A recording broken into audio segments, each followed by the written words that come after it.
The deep dive में स्वागत है। आज की हमारी जो ये विस्तृत चर्चा है ना, वो एक ऐसे विषय पर है जो हम सबकी जिंदगी से जुड़ा है, लेकिन हम शायद उसे उस नजरिए से देखते नहीं हैं। बिल्कुल। आज हम नीलांजन घोष द्वारा लिखे गए एक बहुत ही बेहतरीन और कह सकते हैं कि क्रांतिकारी लेख पर बात कर रहे हैं। हाँ, और ये लेख विकसित भारत के लिए एक नया राष्ट्रीय जल विजन पेश करता है। सही कहा। देखिए, जब भी देश में जल संकट की बात होती है ना, तो हमारे दिमाग में सबसे पहले क्या आता है? वही सूखी जमीन। हाँ, फटी हुई जमीन, सूखे हुए तालाब और आसमान की तरफ देखते हुए किसान। बिल्कुल।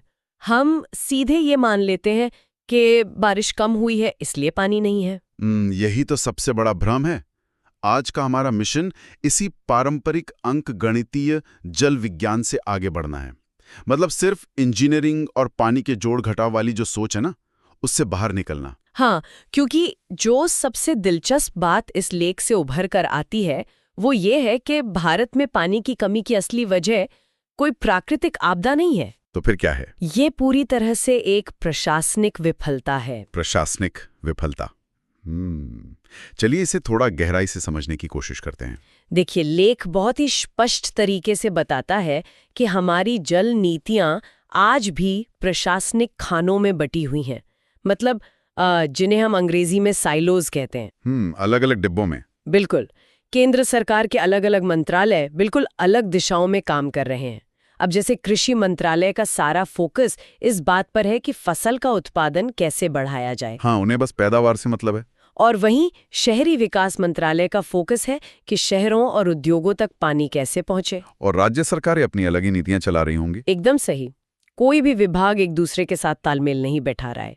जबकि अगर हम प्रकृति को देखें तो नदियां और ग्राउंड वाटर यानी जो हमारा भूजल है वो किसी राजनीतिक या प्रशासनिक सीमा को नहीं मानते। बिल्कुल, नदियां तो ये देखकर नहीं बहती कि यहाँ एक राज्य खत्म हो गया और दूसरा शुरू हो गया। हाँ, पानी स्वाभाविक रूप से बहता है, लेकिन हमारी नीतियां बॉर्डर पर आकर रुक जाती हैं। ये तो बहुत ही अजीब स्थिति है। मतलब ये तो बिल्कुल ऐसा हो गया जैसे किसी बड़े हाईवे पर एक विशाल ट्रैफिक जैम लगा हो। बहुत सटीक उदाहरण है। और उस ट्रैफिक जैम में हर राज्य अपनी कार अलग से चला रहा है, कोई किसी दूसरे को रास्ता नहीं दे रहा है, और सबसे बड़ी बात कि कोई भी ट्रैफिक सिग्नल की तरफ तो देख ही नहीं रहा है। बिल्कुल, सब अपनी अपनी धुन में लगे हुए हैं।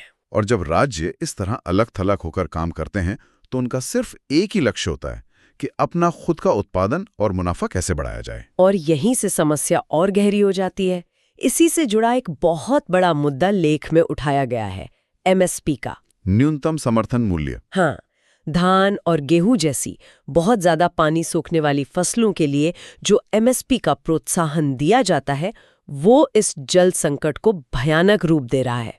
एक मिनट, यहाँ एक सवाल उठता है। हाँ, बताइए। देखिए, क्या एमएसपी देश की खाद्य सुरक्षा के लिए सबसे जरूरी टूल नहीं है?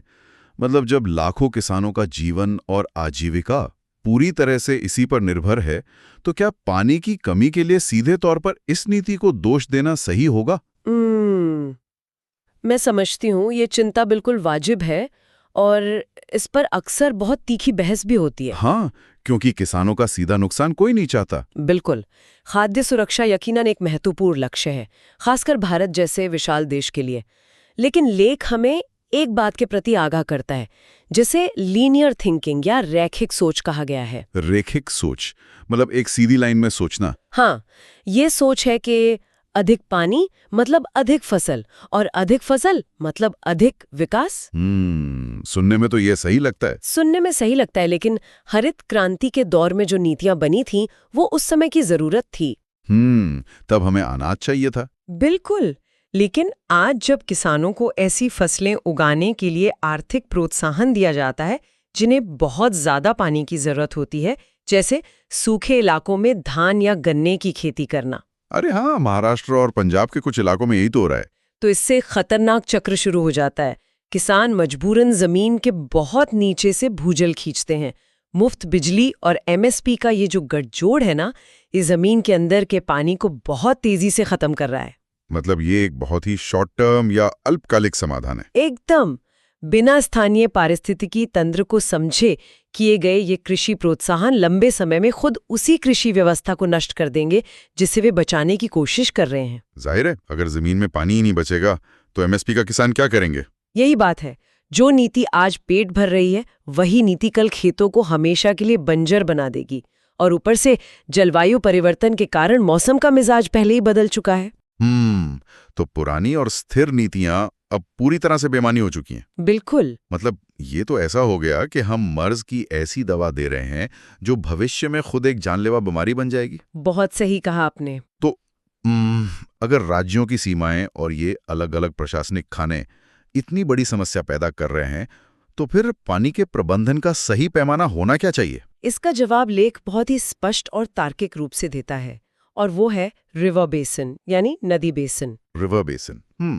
यहाँ कहानी सच में बहुत रोचक हो जाती है। हाँ, क्योंकि लेखक का सुझाव है कि प्रबंधन की इकाई राज्य की सीमाएं नहीं बल्कि पूरी नदी का बेसिन होना चाहिए। अगर मैं इसे एक एनालॉजी से समझूं तो ये किसी बहुत बड़े कॉर्पोरेट पुनर्गठन या रीस्ट्रक्चरिंग जैसा लगता है। वो कैसे? जैसे एक ही बहुत बड़ी कंपनी के अलग अलग विभाग हैं, कृषि विभाग, शहरी विकास विभाग और उद्योग विभाग, जो सालों से एक दूसरे से बात तक नहीं करते थे। अब उन्हें मजबूरन एक ही कमरे में बैठकर एक साथ फैसले लेने होंगे। कृषि विभाग अब ये नहीं कह सकता कि उसे सिर्फ सिंचाई से मतलब है। बिल्कुल। और उद्योग विभाग ये नहीं कह सकता कि उसे सिर्फ कारखानों के लिए पानी चाहिए। सबको एक ही बेसिन के संसाधनों की सीमा के भीतर काम करना होगा। एकदम सही एनालॉजी दी आपने। और इसी चीज को लेख में एकीकृत जल संसाधन प्रबंधन या IWRM कहा गया है। IWRM। तो ये कैसे काम करेगा जमीन पे? देखिए, अगर हम इस IWRM को थोड़े व्यापक संदर्भ में देखें तो ये एक बहुत ही बड़ा वैचारिक बदलाव है। अब तक क्या होता था कि नीतियों में पानी को एक स्थिर स्टॉक या स्टैटिक स्टॉक के रूप में देखा जाता रहा है, जैसे बैंक खाते में रखा हुआ पैसा। हाँ, कि बस लगातार निकालते जाओ। लेकिन लेख इस बात पर जोर देता है कि पानी को एक गतिशील प्रवाह या डायनामिक फ्लो के रूप में देखा जाना चाहिए। डायनामिक फ्लो मतलब जो लगातार चल रहा है, बदल रहा है। बिल्कुल। जब नदी बेसिन को प्रबंधन का केंद्र बनाया जाता है तो सतह का पानी, भूजल और आसपास की जो जैव विविधता है उसके बीच का गहरा रिश्ता साफ दिखने लगता है। पेड़, जमीन की नमी और नदी का बहाव, ये सब तो जुड़े हुए हैं। हाँ, ये सब एक ही प्रणाली का हिस्सा हैं। और इसी को लागू करने के लिए सशक्त नदी प्राधिकरण बनाने की बात कही गई है। सशक्त नदी प्राधिकरण? तो इसमें कौन लोग होंगे? सिर्फ सरकारी बाबू और इंजीनियर? नहीं, ये ऐसे प्राधिकरण होंगे जो सिर्फ इंजीनियरों के भरोसे नहीं चलेंगे। इनमें पर्यावरणविदों, अर्थशास्त्रियों और समाजशास्त्रियों की भी बराबर की भूमिका होगी। अरे वाह, ये तो एक बहुत ही मल्टीडिसिप्लिनरी अप्रोच हो गई। हाँ, और सबसे अहम बात यह है कि इनके पास एक पारदर्शी डेटा सिस्टम होगा। Data system? इसका क्या फायदा होगा? देखिए, जब डेटा पारदर्शी होता है तो राज्यों के बीच जो टकराव वाला संवाद है ना, वो खत्म होने लगता है। अच्छा, वो जो राज्य पानी के बंटवारे को लेकर हमेशा सुप्रीम कोर्ट या ट्रिब्यूनल के चक्कर काटते रहते हैं। बिल्कुल, क्योंकि तब फैसले राजनीतिक दबाव या वोट बैंक के आधार पर नहीं बल्कि ठोस वैज्ञानिक डेटा के आधार पर लिए जाते हैं। ये बात तो बहुत अच्छी तरह से समझ में आती है कि प्रशासन को कैसे ठीक किया जाए और एक वैज्ञानिक नजरिया कैसे लाया जाए। एक सशक्त प्राधिकरण भी बन जाएगा और पारदर्शी डेटा भी आ जाएगा। लेकिन मेरे दिमाग में एक सवाल आ रहा है। बताइए। एक आम इंसान, एक किसान या एक बड़े कारखाने को जमीनी स्तर पर पानी की बर्बादी करने से कैसे रोका जाए? मतलब कोई घर घर जाकर तो चेक नहीं कर सकता ना? बिल्कुल नहीं। और इसका जवाब लेख अर्थशास्त्र में खोजता है। अर्थशास्त्र में? हाँ, और यहीं पर जो बात कही गई है वो शायद कुछ लोगों को काफी विवादास्पद भी लग सकती है। अच्छा, ऐसा क्या है इसमें? लेख कहता है कि पानी को मुफ्त या बेहद कम कीमत वाला संसाधन मानना बंद करना होगा। पानी को मुफ्त मानना बंद करना होगा? हाँ, क्योंकि इसके बिना प्रणालीगत अतिप्रयोग को रोकना लगभग असंभव है। इसके लिए लेख बाजार आधारित उपकरणों की शुरुआत का सुझाव देता है। बाजार आधारित उपकरण? जैसे कि? जैसे वाटर क्रेडिट्स, व्यापार योग्य परमिट्स या ट्रेडेबल परमिट्स और वाटर डेरिवेटिव्स। एक मिनट, वाटर डेरिवेटिव्स और ट्रेडेबल परमिट्स? हाँ। क्या इसका मतलब यह है कि पानी जैसी बुनियादी जरूरत जो इंसान का एक मौलिक अधिकार है उसे शेयर बाजार की किसी कमोडिटी या बिकने वाले माल में बदल दिया जाए? मैं जानती हूँ ये सुनने में कैसा लगता है। क्योंकि देखिए, इतिहास गवाह है कि जब भी प्राकृतिक संसाधनों का निजीकरण हुआ है तो नुकसान हमेशा कमजोर वर्ग का ही हुआ है। क्या इससे पानी सिर्फ अमीरों और बड़ी कंपनियों की जागीर नहीं बन जाएगा? आपका ये डर पूरी तरह से स्वाभाविक है और जब भी संसाधनों के बाजारीकरण की बात होती है तो ये चिंता उठना लाजमी है। तो फिर लेखक ऐसा सुझाव क्यों दे रहे हैं? क्योंकि यहाँ जिस बाजार की बात हो रही है वो कोई अनियंत्रित या खुला बाजार नहीं है। तो कैसा बाजार है? ये एक कड़ाई से विनियमित या रेगुलेटेड व्यवस्था है। इसका उद्देश्य पानी की जमाखोरी करना या किसी के लिए मुनाफाखोरी का रास्ता खोलना बिल्कुल नहीं है। तो इसका असली मकसद क्या है? इसका असली मकसद अर्थशास्त्र का इस्तेमाल करके बर्बादी को रोकना है। चलिए इसे एक उदाहरण से समझते हैं। हाँ, उदाहरण से समझना ज्यादा आसान होगा। मान लीजिए एक कपड़ा बनाने वाली फैक्ट्री है। ठीक है। उससे सरकार या नदी प्राधिकरण ने साल भर के लिए केवल 100 यूनिट पानी इस्तेमाल करने का परमिट दिया है और ये सीमा उस क्षेत्र के पारिस्थितिक डेटा के आधार पर तय की गई है। मतलब वो फैक्ट्री 100 यूनिट से ज्यादा पानी नहीं ले सकती। बिल्कुल। अब अगर वो फैक्ट्री नई तकनीक लगाकर पानी को रिसाइकिल करके सिर्फ 80 यूनिट पानी इस्तेमाल करती है, उसने 20 यूनिट पानी बचा लिया। हाँ, तो उसके पास 20 यूनिट के वाटर क्रेडिट बच जाते हैं। अब वो फैक्ट्री इन बचे हुए क्रेडिट्स को किसी दूसरी ऐसी कंपनी को बेच सकती है जिसे अतिरिक्त पानी की जरूरत है। अरे वाह! तो इससे हुआ ये कि पानी बचाने वाली फैक्ट्री को सीधा आर्थिक फायदा हुआ। एकदम सही। इस तरह जल संरक्षण कोई सामाजिक बोझ या नियम कानून का डर न रहकर एक बहुत बड़ा आर्थिक अवसर बन जाता है। मतलब उद्योगों की उसी मुनाफा कमाने की मानसिकता का इस्तेमाल हम पर्यावरण को बचाने के लिए कर रहे हैं। बिल्कुल। ये तो कमाल का आइडिया है, क्योंकि जो चीज मुफ्त होती है उसकी कोई कदर नहीं करता। जब पानी बचाने से पैसे बचेंगे या अतिरिक्त पैसे बनेंगे तो कारखाने अपने आप पानी रिसाइकिल करने की मशीनें लगाएंगे। हाँ, उन्हें किसी सरकारी इंस्पेक्टर के डंडे की जरूरत ही नहीं पड़ेगी। सही बात है। और इसमें एक और बहुत बड़ा तंत्र काम करता है, ESG। ESG यानी पर्यावरण, सामाजिक और शासन से जुड़ी जिम्मेदारी। हाँ, एनवायरमेंटल, सोशल एंड गवर्नेंस। आज के समय में दुनिया भर के बड़े निवेशक उन कंपनियों में पैसा लगाने से कतराते हैं जो पर्यावरण को नुकसान पहुंचाती हैं। ये तो मैंने भी पढ़ा है। ग्लोबल इन्वेस्टर्स काफी सख्त हो गए इस मामले में। देशी बाजार से सस्ता कर्ज या निवेश चाहिए तो उसे साबित करना होगा कि उसकी नीतियां पर्यावरण के अनुकूल है, यानी उसका ESG स्कोर अच्छा होना चाहिए। हाँ, तो जब पानी की हर बूंद का हिसाब रखा जाएगा और उसे एक आर्थिक मूल्य दिया जाएगा तो जो कंपनियां जिम्मेदारी से पानी का इस्तेमाल करेंगी उन्हें आसानी से पूंजी मिलेगी। तो एक तरह से वैश्विक पूंजीवाद का दबाव स्थानीय स्तर पर पानी की बर्बादी रोकने का काम करेगा। यही तो इस मॉडल की खूबसूरती है। ये पानी को बेचने के बारे में नहीं है, बल्कि पानी की अहमियत को सिस्टम में लागू करने के बारे में है, ताकि बड़े उद्योग इसका अंधाधुंध दोहन न कर सकें। चलिए मान लेते हैं कि अर्थशास्त्र और प्रशासन दोनों ठीक हो गए। ठीक है। उद्योगों ने वाटर क्रेडिट के लालच में पानी बचाना शुरू कर दिया और राज्यों ने एक साथ मिलकर बेसिन स्तर पर काम करना शुरू कर दिया। हाँ। तो क्या बढ़ती आबादी, नए शहरों और बढ़ती जरूरतों को पूरा करने के लिए हमें और ज्यादा बांध और नहरें बनाने की जरूरत है? लेख के अनुसार इसका जवाब है बिल्कुल नहीं। बिल्कुल नहीं। लेकिन पानी की डिमांड तो बढ़ रही है ना। ये एक और बड़ा मिथक है जिसे ये लेख बहुत ही मजबूती से तोड़ता है। हम अक्सर यही सोचते हैं कि पानी कम पड़ रहा है तो सप्लाई बढ़ा दो, नदियों को जोड़ दो, नए बांध बना लो। हाँ, हमारी पुरानी सोच तो यही रही है। लेकिन इसमें आपूर्ति बढ़ाने यानी सप्लाई ऑगमेंटेशन के बजाय मांग कम करने यानी डिमांड मैनेजमेंट पर सबसे ज्यादा ध्यान देने की बात कही गई है। Demand management. अगर इसे रोजमर्रा की जिंदगी के एक उदाहरण से जोड़कर देखा जाए तो ये ऐसा है जैसे कोई इंसान अपना वजन कम करना चाहता है, लेकिन अपनी डाइट कंट्रोल करने के बजाय वो लगातार बड़े साइज के कपड़े खरीदता जा रहा है। अरे बहुत ही शानदार एनालॉजी है ये। हाँ, मतलब बांध बनाकर सप्लाई बढ़ाना बड़े कपड़े खरीदने जैसा ही तो है, जबकि असल जरूरत तो अपनी डाइट यानी पानी की बेतहाशा मांग को कम करने की है। बिल्कुल।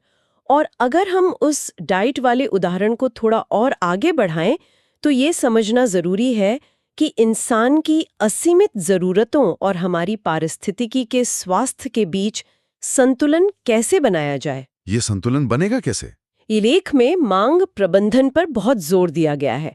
इसका मतलब है कि कृषि में फसल विविधीकरण किया जाए। मतलब अलग अलग तरह की फसलें उगाई जाएं? हाँ, ऐसे बीज बोए जाएं जिन्हें कम पानी चाहिए, ड्रिप सिंचाई का इस्तेमाल हो और सबसे जरूरी बात कि उपभोक्ताओं के व्यवहार में बदलाव लाया जाए। इसके साथ ही लेख में एक बहुत ही महत्वपूर्ण और खूबसूरत अवधारणा पेश की गई है। वो क्या है? पर्यावरणीय प्रवाह या एनवायरमेंटल फ्लोज। पर्यावरणीय प्रवाह? हाँ, अक्सर हम नदियों को सिर्फ पानी ढोने वाले पाइप या नहर के रूप में देखते हैं। बहुत से लोग सोचते हैं कि नदी का पानी अगर समुद्र में जा गिरा तो वो बर्बाद हो गया। अरे हाँ, कई राजनेताओं को मैंने ये कहते सुना है कि नदी का पानी समुद्र में जाके वेस्ट हो रहा है, इसे रोक लो। लेकिन ये सोच बहुत ही विनाशकारी है। नदियां कोई पाइप नहीं है, वे जीवित प्रणालियां हैं। जीवित प्रणालियां। नदी खुद अपने पानी की पहली उपभोक्ता है। उसका अपना एक अधिकार है कि उसमें कम से कम इतना पानी हमेशा बहता रहे जिससे उसका पारिस्थितिकी तंत्र, मछलियां, मुहाने और आसपास का भूजल रिचार्ज हो सके।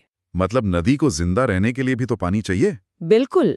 अगर नदी सूख गई या उसका सारा पानी बांध बनाकर रोक लिया गया तो पता है क्या होगा? क्या? समुद्र का खारा पानी जमीन के अंदर आ जाएगा। बाप रे! जिसे सैलिनिटी इनग्रेस कहते हैं। हाँ, और किनारे बसी पूरी सभ्यता और अर्थव्यवस्था ढह जाएगी।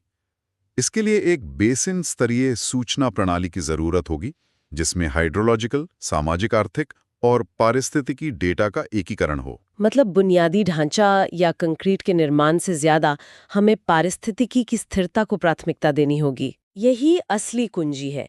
प्रकृति को नजरअंदाज करके किया गया कोई भी विकास लंबे समय तक टिक ही नहीं सकता। ये सुनना सचमुच बहुत सुकून देता है कि नदियों को एक जीवित प्रणाली माना जा रहा है, न कि सिर्फ एक संसाधन जिसे लूटा जाना है। लेकिन ये सारे शानदार डेटा, ये आर्थिक मॉडल, ये क्रेडिट सिस्टम और बेसिन मैनेजमेंट, हाँ, ये सब तब तक बेमानी है जब तक कि वो दो सबसे अनिश्चित और महत्वपूर्ण तत्वों को ध्यान में नहीं रखते। आप किन तत्वों की बात कर रहे हैं? पहला है जलवायु परिवर्तन, जिसकी वजह से मौसम का मिजाज पूरी तरह बदल चुका है।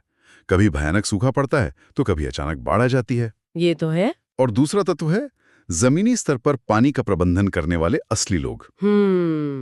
आप बिल्कुल सही दिशा में जा रहे हैं। लेख के अंतिम हिस्से में विकसित भारत के लिए एक समावेशी और जलवायु अनुकूल भविष्य की तस्वीर पेश की गई है। बिल्कुल। इसमें जलवायु की अनिश्चितता से निपटने के लिए अनुकूल प्रणालियों के निर्माण की बात तो है ही, लेकिन जो बात मुझे सबसे ज्यादा सोचने पर मजबूर करती है वो क्या है? वो यह है कि कैसे एक अत्यधिक तकनीकी, आर्थिक और नीतिगत रोड मैप अंततः लैंगिक समानता पर आकर टिकता है। हाँ, ये इस लेख का सबसे सशक्त हिस्सा है। इसमें लैंगिक केंद्रित शासन या जेंडर सेंट्रिक गवर्नेंस की बात की गई है, जो कि अगर आपको पता हो तो विश्व जल दिवस 2026 की थीम वाटर एंड जेंडर के भी बिल्कुल अनुरूप है। बिल्कुल। देखा जाए तो पानी की कमी का सबसे पहला और सबसे गहरा असर जमीनी स्तर पर महिलाओं पर ही पड़ता है। एकदम सही। चाहे घर के लिए मीलों दूर से पानी ढोकर लाना हो, खेती का काम हो या परिवार के स्वास्थ्य की देखभाल करना हो, पानी की हर बूंद के लिए सबसे ज्यादा शारीरिक और मानसिक संघर्ष तो महिलाएं ही करती हैं। और यही वो बिंदु है जहां हमारी नीतियां अक्सर विफल हो जाती हैं। कैसे? अक्सर जब वातानुकूलित कमरों में बैठकर दिल्ली या राज्यों की राजधानियों में नीतियां बनाई जाती हैं, तो सारा जोर तकनीकी और आर्थिक पहलुओं पर होता है। पाइपलाइन कैसे बिछेगी, बजट कितना होगा। हाँ, और मानवीय पहलू पूरी तरह पीछे छूट जाता है। लेकिन ये लेख स्पष्ट करता है कि विकसित भारत के लिए एक समग्र दृष्टि तब तक पूरी नहीं हो सकती जब तक महिलाओं को जल शासन के बिल्कुल केंद्र में नहीं लाया जाता। क्योंकि जमीनी हकीकत तो वही जानती हैं। बिल्कुल। चूंकि महिलाएं जमीनी स्तर पर जल प्रबंधन की वास्तविक अगुवा होती हैं, इसलिए उनकी सक्रिय भागीदारी के बिना कोई भी नीति जमीन पर सफल हो ही नहीं सकती। सही बात है। जलवायु परिवर्तन के कारण जो सूखा या अचानक बारिश जैसी अनिश्चितताएं आ रही हैं, उनसे निपटने के लिए सिर्फ किताबी ज्ञान काम नहीं आता। तो क्या काम आता है? वहाँ स्थानीय ज्ञान और अनुभव की जरूरत होती है, और वो ज्ञान उन महिलाओं के पास होता है जो पीढ़ियों से रोजमर्रा के जीवन में पानी का प्रबंधन करती आ रही हैं। मतलब उनके पास एक पारंपरिक बुद्धि है जो किसी किताब में नहीं मिलेगी। हाँ, जब महिलाओं को निर्णय लेने की प्रक्रिया में शामिल किया जाता है, चाहे वो ग्राम पंचायत स्तर पर हो या बड़े राष्ट्रीय प्राधिकरणों में, तो नीतियां केवल कागजों पर अच्छी नहीं लगती, बल्कि वो व्यावहारिक रूप से सफल भी होती हैं। बिल्कुल, वो वास्तव में समावेशी बन जाती हैं।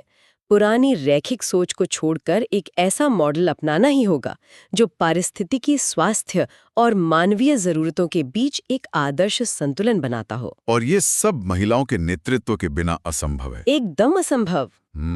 ये वाकई एक बहुत ही गहरी और दिशा बदलने वाली चर्चा रही। मुझे भी ऐसा ही लगता है। तो अगर हम इस पूरी विस्तृत चर्चा को समेटें तो ये बात बिल्कुल स्पष्ट है कि सिर्फ कुछ नए नियम बना देने से या नदियों पर कुछ नए और बड़े बांध बना देने से भारत का जल संकट हल नहीं होने वाला है। बिल्कुल नहीं।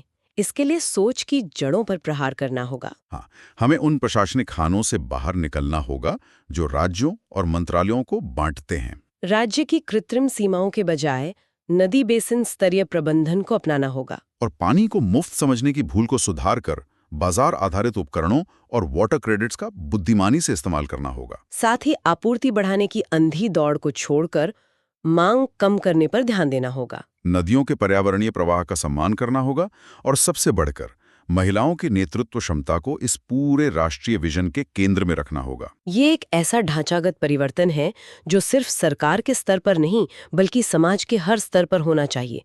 तभी जल संकट का कोई स्थायी समाधान निकल सकता है। इसमें कोई दो राय नहीं है। लेकिन इस चर्चा को खत्म करने से पहले श्रोताओं के लिए एक ऐसा विचार है जो इस लेख के दायरे से भी थोड़ा आगे जाता है और हमें एक नई दिशा में सोचने पर मजबूर करता है। अच्छा, वो क्या विचार है? देखिए, आज हमने वाटर क्रेडिट और ट्रेडेबल परमिट के बारे में काफी विस्तार से बात की। अब जरा सोचिए, अगर भारत में ये व्यवस्था पूरी तरह से लागू हो जाती है तो इसका हमारे पड़ोसी देशों के साथ जल संबंधों पर क्या असर पड़ेगा? अरे, ये तो बहुत ही दिलचस्प एंगल है ना? भारत अपनी कई बड़ी नदियों का बेसिन जैसे सिंधु हो गई, ब्रह्मपुत्र या तीस्ता, ये दूसरे देशों के साथ साझा करता है। पाकिस्तान, चीन, बांग्लादेश। बिल्कुल। अगर नदियां राज्यों की सीमाएं नहीं मानती तो जाहिर है वे अंतर्राष्ट्रीय सीमाएं भी तो नहीं मानती। सही बात है, पानी तो बहेगा ही। तो क्या एक राष्ट्रीय जल बाजार भविष्य में एक अंतर्राष्ट्रीय जल कूटनीति या वाटर डिप्लोमेसी का रूप ले सकता है? ये मुमकिन है। क्या भविष्य में दक्षिण एशिया के स्तर पर वाटर क्रेडिट्स का व्यापार होता हुआ नजर आएगा, जहां देश एक दूसरे से पानी बचाने के परमिट खरीद और बेच रहे होंगे? ये एक बहुत ही बड़ा और गहरा सवाल है जो आने वाले दशकों में पूरी भू राजनीति की दिशा तय कर सकता है। बिल्कुल, ये एक ऐसा विषय है जिस पर हम सभी को गहराई से सोचना चाहिए, क्योंकि पानी सिर्फ जीवन नहीं है, ये भविष्य की अर्थव्यवस्था और कूटनीति भी है। सहमत हूं। तो चलिए, इसी विचार के साथ आज की चर्चा को यहीं विराम देते हैं। अपनी जिज्ञासा बनाए रखिए, नई चीजें सीखते रहिए और अपने आसपास के पर्यावरण व नीतियों को एक नए नजरिए से देखते रहिए।